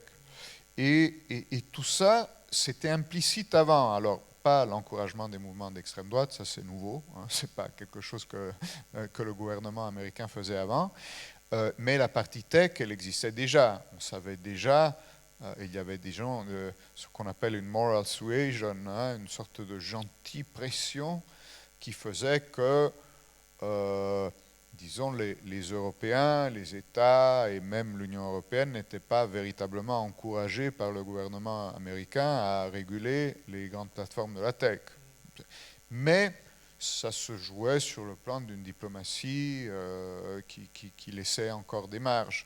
Aujourd'hui, c'est beaucoup plus dur et beaucoup plus définitif. C'est-à-dire, si vous vous mettez là-dedans, vous serez sanctionné par le gouvernement américain, comme c'est le cas au Brésil par exemple, vous serez sanctionné comme si vous étiez un terroriste, hein, parce que vous devenez une sorte de menace. Et ça donc, ce caractère explicite de cette alliance est nouveau, et c'est en même temps quelque chose d'assez effrayant, un peu quand même, mais ça ouvre une possibilité aussi, je crois. C'est-à-dire que le processus aujourd'hui est très visible et est politiquement explicite. Et donc, on peut peut-être s'opposer explicitement à ça, si on a la capacité et le courage de le faire. Alors qu'avant, c'était plus difficile parce qu'on ne le voyait pas. Et donc, ma théorie, c'est que si Kamala Harris avait été élue à la place de Donald Trump, ou si Trump avait été... Parce qu'après, l'histoire est incroyable, non? Elle est faite aussi de l'effet de processus, et puis elle est faite de situations, non? De moments, s'il avait été tué dans cet attentat. Mais disons, admettons que Kamala Harris soit élue, tout le monde aurait été très content. Hein, pas tout le monde, mais disons, les Européens, en ligne générale, se seraient sentis un peu plus tranquilles par rapport au fait d'avoir Trump à la Maison-Blanche. Mais, en réalité, le processus aurait continué quand même.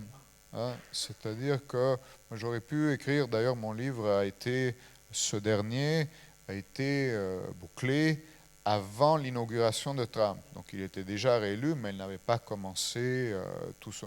Et franchement, j'aurais écrit le même, ou presque le même, avec quelques différences, si Kamala Harris avait été élue, sauf que j'en aurais vendu beaucoup moins. Hein. Ce qui,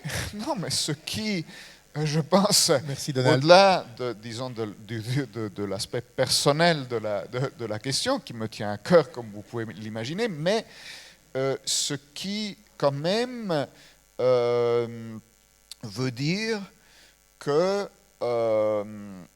il y a quelque chose qui aujourd'hui est très très visible, qui était déjà présent et qui est devenu très visible et incarné. Et ça, c'est encore quelque chose que les investisseurs de Wall Street disent. Est-ce qu'on dit ça d'ailleurs en français sous une forme ou sous l'autre, je me demande, pas en italien je crois. La baleine ne peut être harponnée que quand elle fait surface. Et là, c'est un peu le cas, c'est-à-dire que la baleine, elle a fait surface. Alors, on sera très probablement pas capable de l'harponner. Mais en plus, la baleine, elle est quand même plus gentille que ce que... C'est peut-être pas la bonne métaphore. Mais, voilà, c'est pour dire, ouais. Mais on va venir, donc c'est parce qu'une toute dernière question sur comment est-ce qu'on protège le monde contre les nouveaux prédateurs. Mais juste avant ça, je voudrais vous demander sur ce que vous dites sur la neutralité de l'outil. On a pu dire que Hitler n'aurait rien été sans la radio. Ça ne veut pas dire que la radio est nazie ou fasciste.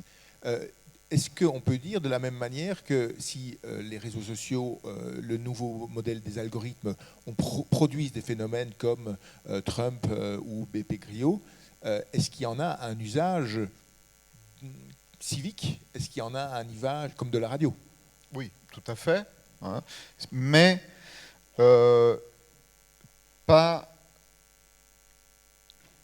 Je pense que ce n'est pas possible sans règle. C'est-à-dire qu'il y a tout à fait un usage, utile. Si ces instruments peuvent diviser de façon aussi puissante, ils peuvent a priori faire converger, réunir et générer des consensus aussi. Hein, ce n'est pas, et d'ailleurs il y a par exemple un endroit où on a énormément travaillé sur ça, c'est Taïwan, parce que Taïwan est dans une position très particulière évidemment face à la Chine, d'être aujourd'hui, c'est assez récent quand même à Taïwan, d'être aujourd'hui une démocratie très avancée d'un point de vue technologique et tout, et pour laquelle c'est un problème existentiel, disons, de faire un usage de la technologie qui renforce la démocratie et son système plutôt que le contraire. Et donc là, c'est un des modèles et un des cas d'expérimentation intéressants. Il y en a d'autres dans d'autres endroits. C'est tout à fait possible, mais il faut le faire. C'est-à-dire que il y a quand même, il faut sortir de cette idée, mais on en parlait hier, que la technologie a ses lois qui ne peuvent pas être, qui seraient d'une certaine façon tombées du ciel, et que ce n'est que, en réalité, c'est surtout un modèle de business tel qu'elle est gérée aujourd'hui, et dont les acteurs s'attendaient à être à un moment régulés. C'est ça qui est intéressant, parce qu'aujourd'hui, on a des livres qui ont été écrits par des gens qui travaillent ou travaillaient plutôt dans Facebook, même dans les boîtes de l'IA et tout. Et c'est assez fascinant de les lire parce que vous voyez qu'il y en a par exemple un très bon que je recommande à tout le monde, avec prudence parce qu'il faut quand même, j'aimerais bien que les gens lisent le mien aussi, mais on a compris. Il y en a un autre qui mérite qu'on en parle parce que l'autrice n'a pas le droit d'en parler parce qu'elle Meta, donc le propriétaire de Facebook, lui a fait un procès. Et donc c'est un livre très bizarre parce qu'il est publié, il est traduit en français, mais ni l'autrice, ni même l'éditeur n'ont le droit d'en faire la promotion. Et donc, voilà, il faut que des gens normaux s'en emparent. Le seul problème, c'est que je me souviens du titre en anglais, mais pas en français. Ça s'appelle Careless People en anglais. Il faut qu'on utilise une de nos... il faut qu'on aille sur Google pour voir comment c'est traduit. C'est publié en France par Buchet-Chastel. Et le nom de l'autrice est assez compliqué aussi, donc j'ai du mal à Sarah quelque chose. En tout cas, cette femme était une diplomate néo-zélandaise qui, à un moment, je pense début des années 2000, se dit le futur de la diplomatie, de la politique et du genre humain, c'est les réseaux sociaux et ça va être formidable et tout. Bon, elle est dans toute cette rhétorique de l'époque et donc elle démissionne de la diplomatie et elle convainc Facebook qu'ils ont besoin d'une personne pour s'occuper des relations avec les gouvernements. Ce que, à ce moment-là, je n'étais pas tout à fait convaincu de ça. Et donc, c'est la personne qui va s'occuper pour Facebook des rapports avec les autorités, les gouvernements du monde entier. Et elle raconte cette expérience de façon passionnante. Il y a des parties qui sont un peu moins bonnes, mais bon, c'est comme chaque livre. Et donc, on voit très bien dans son récit que elle et les gens de Facebook, ils s'attendent constamment à qu'à un moment, on leur dise ça, vous ne pouvez pas faire. Hein, par exemple, à un moment, ressort le fait qu'Instagram offre à ses investisseurs publicitaires le fait de cibler les jeunes filles adolescentes de façon très très précise. Par exemple, si une jeune fille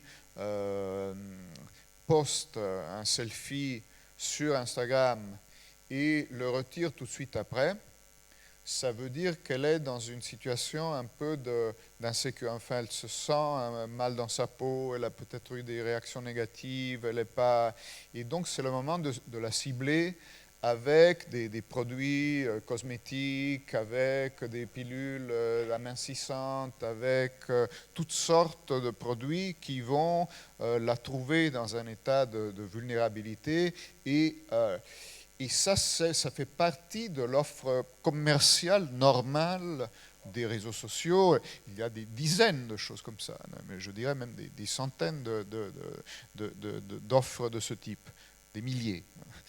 Et là, quand un stagiaire, ça se passe en Australie, je crois, voilà, un peu naïvement fait fuiter la chose, ils se disent, ils vont nous tomber dessus. Et il y a des dizaines d'occurrences de ce type. Et en réalité, personne ne leur tombe vraiment dessus. Et donc, il n'y a jamais un véritable effort de régulation qui est fait, de limitation de certaines... Et jusqu'au moment où il y a, et là on le voit bien encore dans ce livre, je suis peut-être en train d'exagérer un peu la promotion du livre, mais on voit bien le moment où il y a une bascule qui s'opère et les politiques que Facebook craignait en tant que régulateur deviennent des clients de la boîte. C'est-à-dire même les chefs de gouvernement, les chefs d'État deviennent, et là c'est la scène que j'ai écrite sans avoir lu le livre de Careless People qui est sorti ensuite. Et là c'est la scène justement où vous avez même un chef d'État ou un chef de gouvernement qui en réalité a la sensation que de toute façon, pour être élu et pour rester au pouvoir, il a besoin plutôt d'être en bon terme avec ces acteurs-là, et donc il devient leur obligé. Mais eux, ils craignaient, et ils se disaient, et OpenAI, c'est la même chose, et l'intelligence artificielle, c'est exactement la même chose. C'est-à-dire que eux, en 2019, ils mettent à point ChatGPT 2, je crois, 1 ou 2. Mais, vu les capacités du logiciel, vu ce qu'il peut faire pour le bien et pour le mal, parce que de ce point de vue-là, c'est toujours assez symétrique. J'ai tendance à dire, justement, l'intelligence artificielle, elle développe notre intelligence, mais elle développe aussi notre stupidité naturelle. Enfin, elle donne des armes dans les deux directions. Et donc, vu qu'eux se disent, on va nous tomber dessus pour le potentiel négatif d'usage de ces technologies, 2019, ils essayent de prévenir ça. Et donc, ils ne lancent pas sur le marché, ils ne donnent pas la possibilité aux usagers de télécharger d'utiliser l'instrument. Ils ne mettent que 8% de la capacité à disposition du public pour montrer la force de l'instrument. Et ils commencent une campagne à Washington de lobbying et tout pour avoir une régulation qui soit équilibrée, qui leur permette de continuer à développer leur modèle, mais ils voient bien que sûrement le régulateur va leur imposer quelque chose. Et après, le régulateur ne leur impose rien. Et donc, rien ne se passe.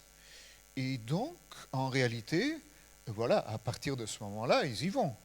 Mais c'est parfaitement naturel. Et aujourd'hui, on est à ChatGPT 4 et plus. Et avec des capacités qui n'ont plus rien à voir avec celles du modèle dont ils craignaient il y a 6 ans qu'il puisse générer une... Donc, c'est un peu cette dimension-là qui est un peu effrayante, je crois, parce que ce n'était pas du tout impossible. C'est quelque chose qu'eux-mêmes pensaient, même en termes de taxation. D'ailleurs, ils s'attendaient à devoir faire face à une offensive. Cette offensive n'est jamais venue. Et aujourd'hui, c'est beaucoup plus dur, parce qu'aujourd'hui, par contre, l'implicite est devenu explicite. Et donc, il y a une vraie...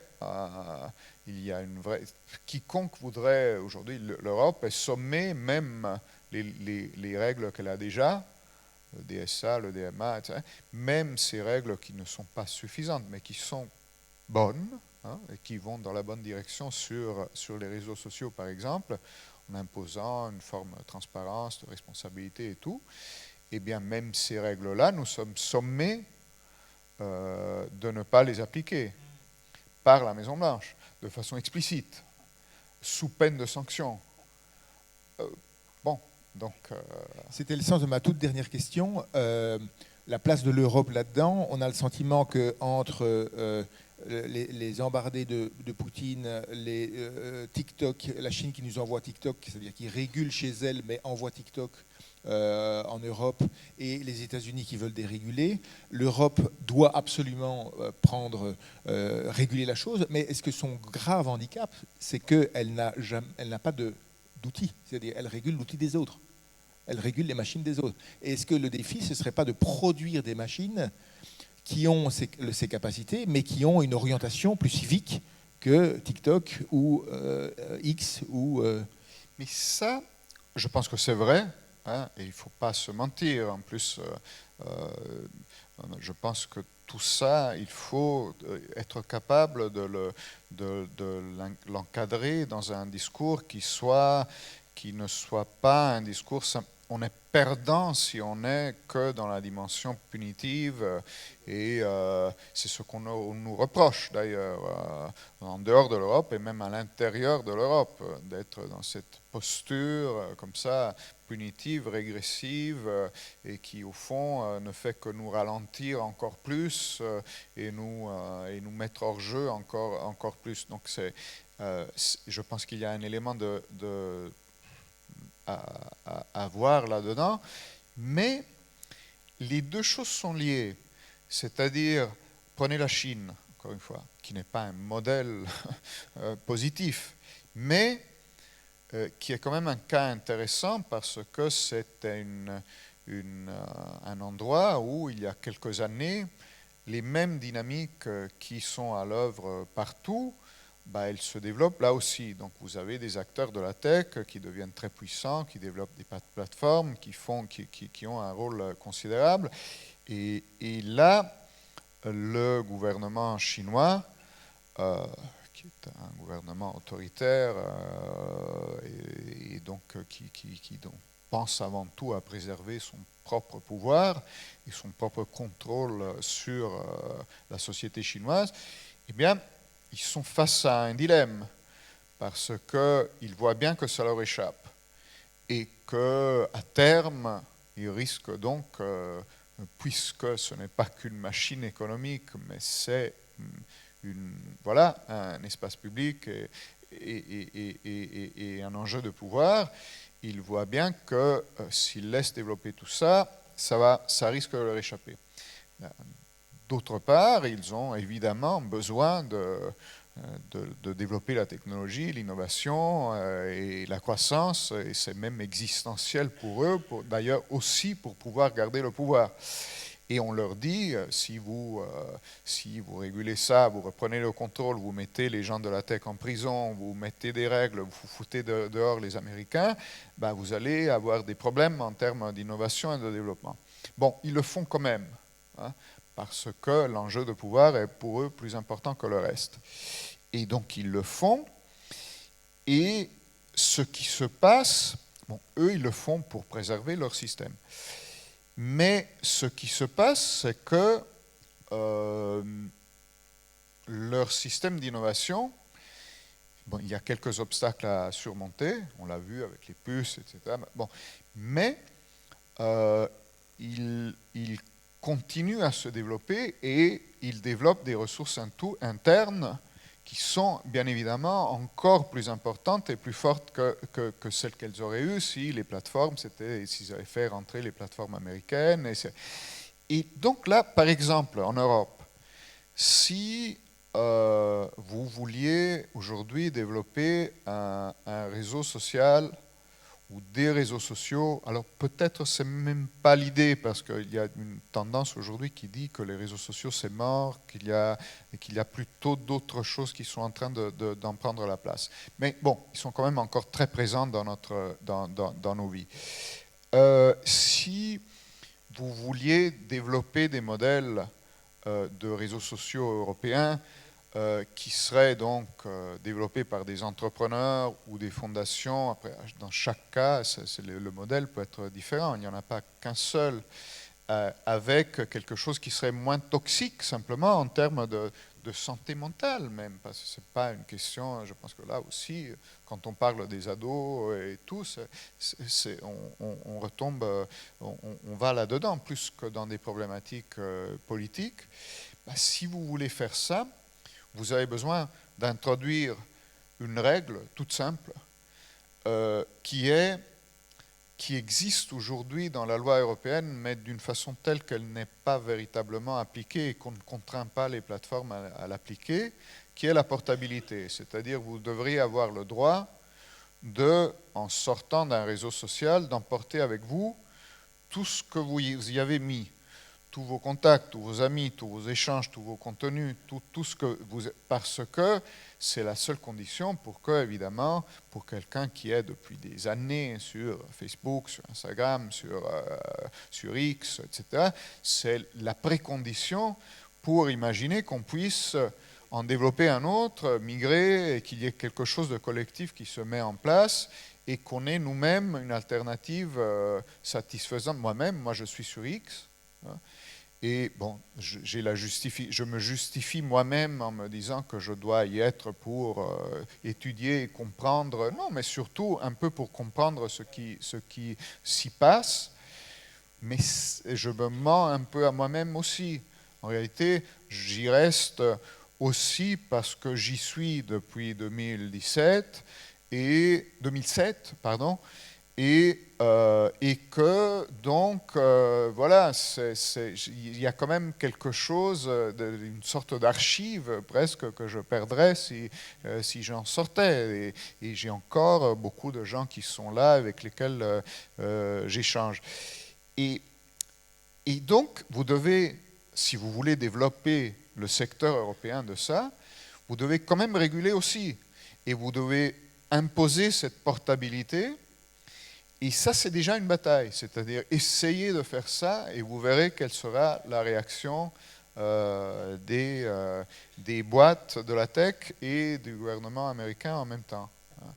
Mais les deux vont ensemble.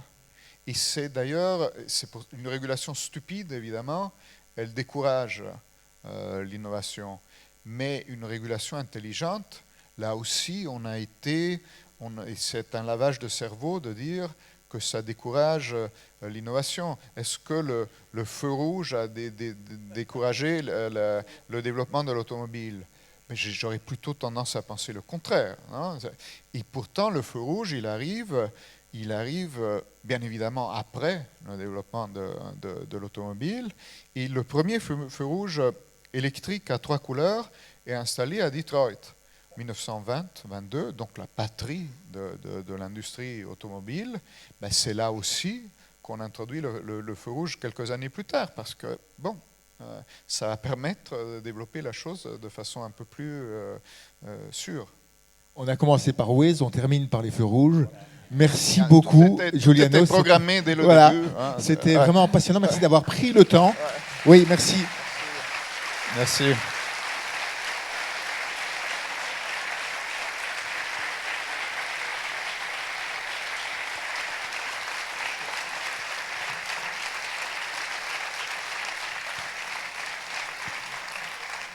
Merci beaucoup et d'avoir pris le temps. Alors on va avoir un moment, un petit quart d'heure pour des questions, mais vous savez que les rencontres sont très soucieuses. C'était un piège, ouais. Il vous a fait applaudir et puis en réalité c'est pas terminé. Ouais. Non, nous sommes très attachés au fait que les lycéens et les plus jeunes participent de manière très active à ces rencontres. Et donc, j'appelle sur scène 3 lycéennes du lycée de Baudre, avec leur professeur de HGGSP, Arnaud Dupin.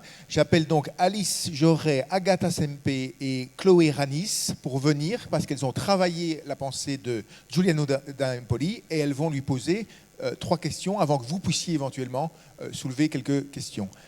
Où êtes-vous, les lycéennes? Où êtes-vous? Elles sont là-bas. Voilà leur professeur qui a donc travaillé. Merci à lui.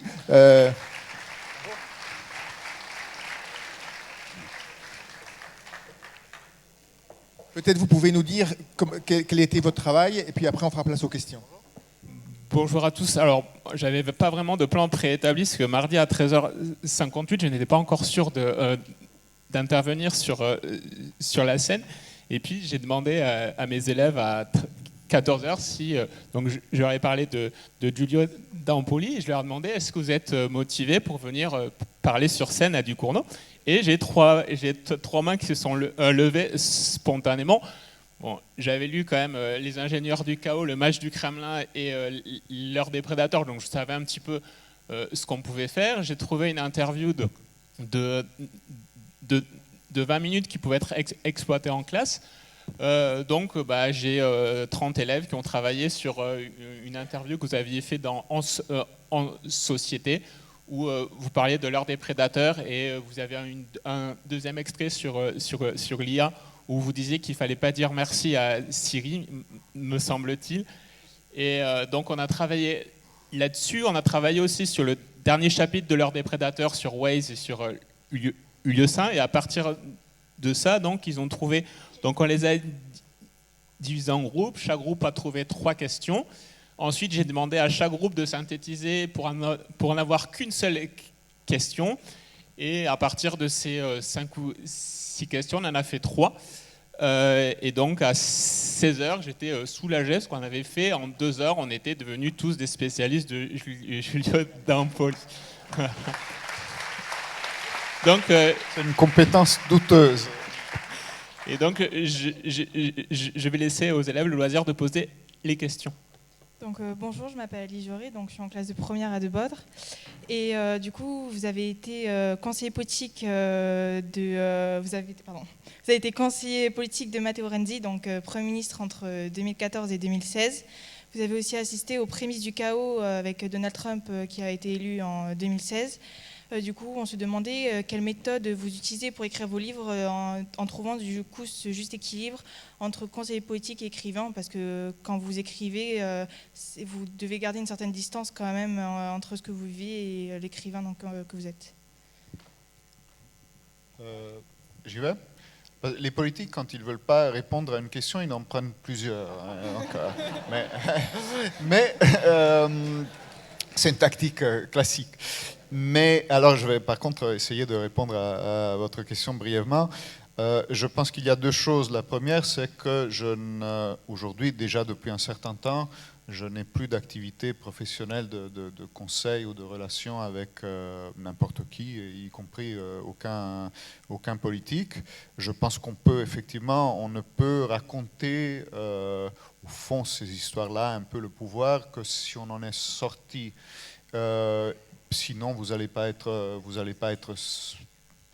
sincère et vous n'allez peut-être pas et vous n'allez peut-être pas tout raconter. Et en même temps, je pense que c'est utile d'y être passé, encore une fois, parce que ce qu'on en voit de l'extérieur est souvent assez différent de la perception qu'on peut en avoir de l'intérieur. Alors, elle est subjective, la perception qu'on en a de l'intérieur. Et c'est pour ça que, là, surtout dernièrement, moi, L'heure des prédateurs est un livre qui n'est pas un essai désincarné où il y aurait simplement une sorte d'explication un peu théorique de ce qui se passe. C'est plutôt un essai qui a une forme narrative où il y a une personne qui raconte, en l'occurrence moi, à la première personne, avec surtout des scènes, des descriptions de personnages, de détails, de situations, justement parce que l'idée c'est pas forcément de donner une explication théorique globale de tout, mais c'est plutôt celle de donner un peu des instantanés de scènes et de situations qui me semblent pouvoir éclairer des choses. Bonjour, je m'appelle Agatha Sampéige, donc je suis élève à De Bodre.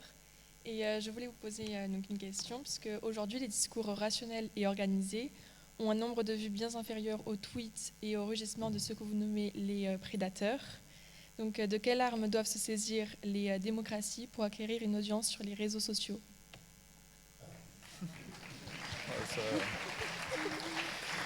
C'est un peu toute la question dont nous débattons. Moi, je pense vraiment que ça se joue sur deux niveaux. Il y a un niveau politique, parce qu'après, on n'en a pas vraiment parlé aujourd'hui, mais moi, je ne réduis pas du tout le succès, la force de ces prédateurs à la dimension numérique. Hein. Je pense, parce que je m'en occupe beaucoup, et donc forcément, après on en parle, mais ça va bien au-delà de ça. C'est-à-dire, en réalité, l'appel, par exemple, quelqu'un comme Trump, c'est dans une société. Il y en a beaucoup, on a parlé hier du chaos, de la recherche de références, de reprendre le contrôle, etc.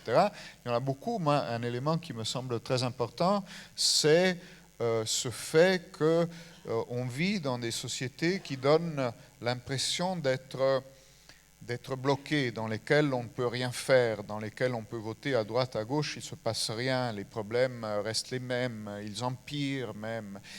Et dans un système de ce type, vous avez quelqu'un qui arrive et qui dit « moi, je vais intervenir sur le problème ». Mais la seule façon d'intervenir sur le problème, que ce soit l'immigration illégale, que ce soit la criminalité, que ce soit le pouvoir d'achat, après ça dépend un peu des différents contextes, c'est une forme de miracle, c'est-à-dire le miracle en théologie, c'est Dieu qui contourne les règles humaines normales de fonctionnement du monde pour produire un impact sur la réalité, pour changer quelque chose de très visible. Et le miracle politique, c'est la même chose, c'est-à-dire les règles, on s'en fiche, les institutions de la démocratie libérale, on s'en fiche, les procédures, les choses, les contre-pouvoirs, il faut balayer tout ça. C'est la seule façon pour intervenir sur le problème et pour produire un effet sur la réalité. Et ça, c'est très puissant comme proposition. C'est quelque chose de très, très puissant. Et évidemment, après, les réseaux sociaux et Internet et la façon dont ça marche, ils valorisent ça. Parce qu'après, ils renvoient ces images à longueur de journée. Bukele fait ça au Salvador, où il y a le taux de criminalité le plus élevé du monde. Il arrête sans procès des dizaines de milliers de personnes. Il les met en prison, il les filme quand il les met en prison, et ça devient un spectacle. Parce que ça devient quelque chose, et c'est le chef d'État le plus suivi sur TikTok. Et en même temps, ce spectacle-là fait chuter la violence. Donc, c'est cette forme de miracle-là qui est très... Et pour combattre ça, je pense qu'il n'y a que deux façons. C'est-à-dire, il faut adresser la question politique aussi. Il faut être beaucoup plus ambitieux s'il y a quelque chose de bon dans l'avènement de Trump et de ces leaders-là, c'est le fait qu'au fond, ils devraient nous rendre plus ambitieux. Parce qu'eux, ils montrent que des choses que tout le monde pensait qu'on ne pouvait pas changer, eh bien, ils arrivent, ils le font. Alors, ce n'est pas les choses qu'on veut, en général, et ce n'est pas dans la direction qu'on voudrait. Mais ça montre qu'on peut faire des choses. Et donc, les autres devraient avoir le même courage. Au lieu d'être dans la posture simplement de dire non, c'est pas légal, c'est pas possible, qui est une vraie, c'est juste, juridiquement, la démocratie, c'est des lois et des procédures, mais il devrait être plus ambitieux en disant, ben voilà, on peut faire ceci et cela. Et il y a la possibilité d'exercer du pouvoir, d'avoir une volonté, de le faire dans le cadre des règles, mais on peut être plus ambitieux. Et ça, c'est pas que le numérique. Après, du côté du numérique, par contre, moi je pense, et c'est tout le débat qu'on a eu jusqu'ici, que sans régulation, sans imposer à la sphère numérique des règles de base, qui sont les règles de notre démocratie, d'un débat démocratique où on est dans une salle, on est sur un journal, on est à la télévision, on est au Parlement. Il y a malgré tout certaines règles qu'il faut suivre. On ne peut pas commencer à se taper dessus, on peut pas, il faut être une vraie personne pour participer, on ne peut pas être simplement... Et ça, on ne l'a pas dans le numérique, et tant qu'on ne l'aura pas, tant qu'il n'y aura pas une certaine correspondance entre le pouvoir et la responsabilité, ce qu'on dit, ce qu'on fait dans cette sphère-là aussi, je pense que ce sera impossible d'avoir la démocratie et les démocrates sur un pied d'égalité avec les prédateurs. Simplement, tant qu'on est dans la Somalie numérique, c'est les seigneurs de la guerre et les prédateurs qui ont le dessus. Bonjour, du coup je m'appelle Chloé Ramis, toujours élève à De Bodre. Vous avez déclaré que la démocratie libérale n'a été qu'une parenthèse de l'histoire entre 1945 et aujourd'hui. Nous sommes des représentants de la jeune génération motivés à défendre l'idéal démocratique. Comment peut-on se battre pour lui en 2025 ? Merci. Dernière question facile. Non. Alors, on fait encore 2 heures, non non, la seule pilule, franchement, c'est vraiment un peu une pilule, c'est qu'il faudrait qu'on soit un peu plus convaincus de nous-mêmes, je pense. Parce que le modèle qu'on nous présente aujourd'hui, son problème, c'est qu'il a tendance à se présenter comme quelque chose de plus avancé face à ce que nous avons nous. C'est le cas, même par rapport à l'Europe, par exemple, on voit bien, même chez nous, il y a énormément de gens qui disent « bah oui, c'est vrai, on est dépassé, on n'a pas compris, on a été naïf, regardez, ces autocrates, ils bougent tellement rapidement, ils produisent de la décision, ils vont de l'avant, nous on est bloqués ». Et donc les États-Unis, la Chine, etc. Et face à ça, moi je pense que nous devons être justement beaucoup plus ambitieux dans l'idée aussi nous-mêmes d'avancer, de changer, de faire des choses, parce on voit bien qu'il y a des problèmes, par exemple dans la gouvernance européenne, dans la régulation européenne, dans la façon dont ça se passe et tout. Mais avant tout, il faut qu'on soit convaincu que malgré les apparences, on a le bon modèle. C'est-à-dire que ce modèle-là, ce qu'on a développé en Europe à partir de la fin de la Seconde Guerre mondiale, c'est un modèle qui est plus avancé par rapport à celui qu'on essaie de nous imposer aujourd'hui. Quand Peter Sloterdijk dit « l'Europe, c'est une fédération d'empires en faillite », c'est vrai un peu, c'est-à-dire que cette voie-là, la voie impériale, aujourd'hui techno-impériale, autoritaire, conquérante, c'est pas quelque chose de nouveau pour nous, enfin, c'est quelque chose qu'on a connu pendant des siècles. Il y a eu à un moment l'apocalypse de la Seconde Guerre mondiale, et après ça, on a essayé de mettre en place un système, une forme de démocratie libérale, de concertation, de collaboration entre les pays, des modalités qui nous permettent de résoudre nos différences sans se taper dessus et sans s'entretuer, et qui est meilleur, je crois, plus avancé, plus évolué que l'alternative. Et donc si aujourd'hui cette alternative, elle revient avec tellement de force, la première chose à faire, c'est qu'il faut qu'on soit convaincu et qu'il faut qu'on s'active pour défendre notre vision de tout ça. Et il faut y croire. Merci beaucoup. Oui, merci beaucoup. Merci beaucoup. Merci aux élèves, merci à leurs professeurs.